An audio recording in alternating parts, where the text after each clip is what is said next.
மல்லி, ஏன் இவ்வளவு அவசரம்? இரு, நான் ட்ரை பண்றேன். நீ வா. இல்ல நானே பாத்துக்கிறேன். மல்லி, நான் தான் சொல்றேன்ல, நீ இந்த பக்கம் வா.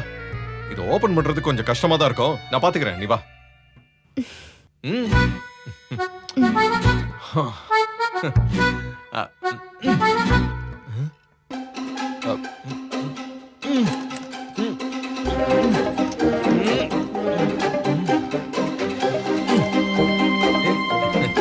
அதே கதவு லாக் ஆயிடுச்சு மல்லி. வீரா அப்பா வந்தீங்க? ஆமா, லாக் ஆயிருக்கு. செக்யூரிட்டி, செக்யூரிட்டி, ஏய் செக்யூரிட்டி. உங்களை உள்ள வச்சுட்டு எப்படி லாக் பண்ணிட்டு போவாங்க? அதானே, ஏன் இப்படி பண்ணாரு அவரு? அவர் இன்னைக்கு என்கிட்டயே திருப்பி கேப்பீங்களா? இங்க பாருங்க, திறக்க சொல்லுங்க. எனக்கு நிறைய வேலை இருக்கு. போன் பண்ணீங்கன்னு சப்பாத்தி கூட போடாம பெரியமாவை போட சொல்லி வந்துட்டேன். பாத்திரம் எல்லாம் அப்படியே இருக்கு. மொட்டை மாடி